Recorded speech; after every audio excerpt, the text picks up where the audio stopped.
As time goes on, I think we do tend to forget the kind of baptism of fire that Alex Albon faced at the beginning of his F1 career. Poodling around very nicely in his Toro Rosso, and then one day, boom, thrown right in the deep end at Max Verstappen's Red Bull. And I say Max Verstappen's Red Bull because that's exactly what it was and still is to this day. Now in hindsight, Albon's performances at Red Bull were not bad at all, but it was having Max as the yardstick, that indication as to whether he was doing good or bad, I think that really got to him. After having spent most of 2020 trying to keep his head above water and stay on par with Max, he was unceremoniously kicked to the curb and spent the remainder of the season and 2021 as Red Bull's reserve driver and also racing in other series. And it looked like that was the end of the road for Albon. He couldn't deliver what Red Bull wanted, and it was pretty much looking like it was game over. But thankfully it wasn't. Williams loaned him from Red Bull for 2022, and after impressing against the somewhat unimpressive Latifi, he was retained as a full-blown driver, independent from Red Bull. Furthermore, he went on to shine against his new teammates as well, Logan Sargeant. And so with Sargeant not being much of an upgrade over Latifi, Albon has become Williams' beacon of hope. The guy who they generally rely on to deliver points and also just to carry the team's hopes on his back. Now it's no secret that Albon will have a new teammate in some shape or form for the 2025 season onwards. And you would like to think that Williams have learned some lessons now and would like to bring in a driver who is superior or at least equal to Albon. Pretty much a driver who you can just rely on to score points and bring the car back in one piece with all the bits on it. I mean, it's not too much to ask at this stage, is it? And this is the intriguing part. So by having the likes of Latifi and Sargeant as teammates now, Albon hasn't really been challenged by his teammate for some time now. So with the prospect of a new seasoned teammate on the cards, Albon might find himself once again in a situation where he is forced to sink or swim. Now I'm a Williams fan and Albon is my boy. Now I'm not saying that he's had an easy time against teammates, but he's had an easy time against teammates. So a new teammate at Williams at this stage of Albon's career could be the biggest challenge he has faced so far. By the way, if you haven't already, click the subscribe button, join the channel, it's all good. So right now Albon is pretty much Williams' team leader after having scored 35 of Williams' total of 40 points since the start of 2022. And since arriving from Red Bull as a broken, troubled, generally depressed driver, he's transformed into one that is happy, fast, smooth, and pretty aggressive when he wants to be. And credit to James Vowles for bringing him in and putting an arm around him, because this is something he really needed and also something that Red Bull clearly failed to do. Now, despite not seeing a podium yet for Williams, we have seen some stunning displays where Albon has had to fight tooth and nail and claw his way to every single point that he has scored. And in contrast to who he's had on the other side of the garage, Williams always seems to have to lean on him to deliver the goods. So much so that he even got Sargeant's car in Australia when his own was written off. And just coming on to Sargeant quickly, Albon has always seemed to have a good relationship with him. There has never been any bad blood or run-ins, but I always sense that is because Sargeant is nowhere near Albon during a race to kind of cause any kerfuffle. And this is kind of what I'm getting at. The Sargeant is not a threat to Albon in any kind of way, so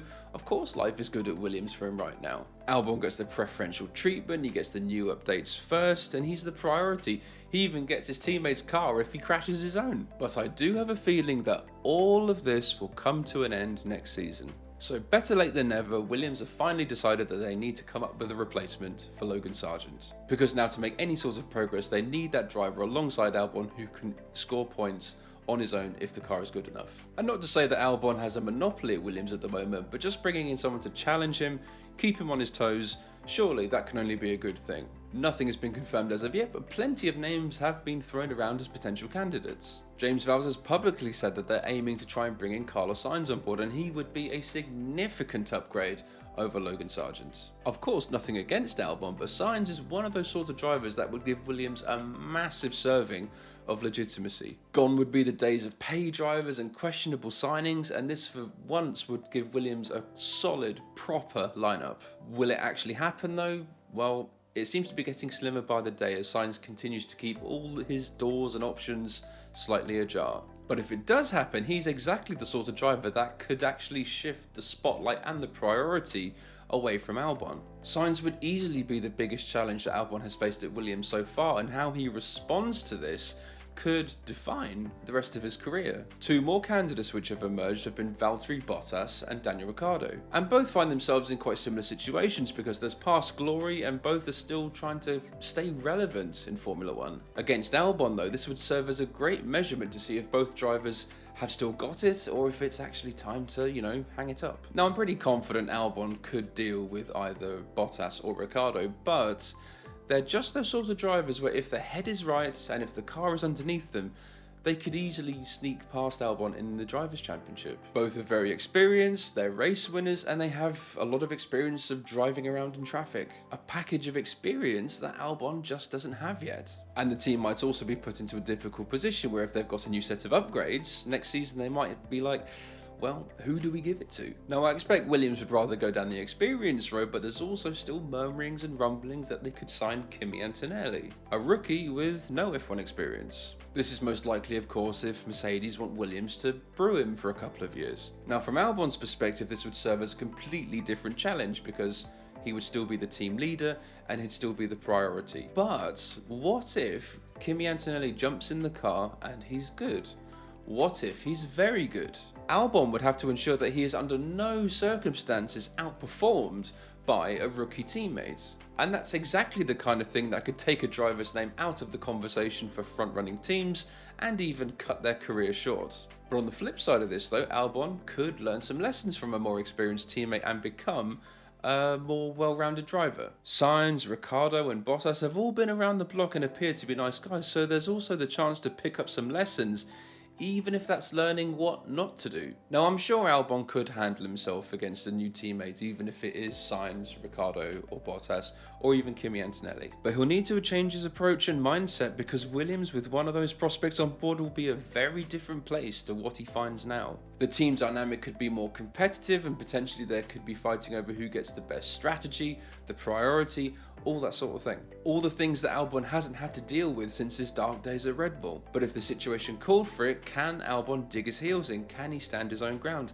Can he push back? And I say this because since joining Williams, Albon comes across as this happy-go-lucky nice guy. So if the pressure is turned against him in the team, can he kind of turn to the dark side a little bit? If push came to shove, can Albon become more aggressive or even ruthless? Sure, he's a nice guy right now, but just being able to flip that switch when it's needed could be invaluable. So then, how exactly does Albon prepare himself for this sort of challenge, and how does he respond if this new teammate does start to get the better of him? Well, something I noticed during his time at Red Bull, when things start to go against him, he did have a habit of turning in on himself and questioning his own ability. Honestly, just go and watch old interviews or even episodes of Drive to Survive. Having to deal with the machine of Red Bull and Max, it almost wrecked him. But since that, he's come a long way. He's undergone a transformation at Williams into the driver that we find him today. But I do wonder though, is there a chance he could just turn back into that old mindset? He is human after all. Although if Sainz, Ricciardo or Bottas arrive at Williams and Albon continues to do what he does now, which is out-qualifying and outperforming, although maybe not to the sort of standard that he does right now with Sargeant, I wouldn't be surprised. Taking Carlos Sainz out of the equation for a moment, guys like Daniel Ricciardo and Valtteri Bottas, they're facing their own kind of troubles at the moment. So if Albon just reminds himself of this, and also the fact that these guys are joining his team, which he has already proved himself in, then I think he'll be just fine. The only thing Albon has to prove now at Williams is that by partnering guys in the past, such as Nicholas Latifi and Logan Sargeant, that these guys haven't made him look better than he actually is. But also Albon having to step up his game with a new arrival is no bad thing, and also in the long run could actually serve him better. And speaking of new arrivals, who do you think is going to take the seat alongside Albon? Please let me know in the comments. And also while you're at it, give the video a like and let me know how you think Albon will respond as well. Anyway, thanks for watching. As always, I'm Paul and I'll see you later. Cheers.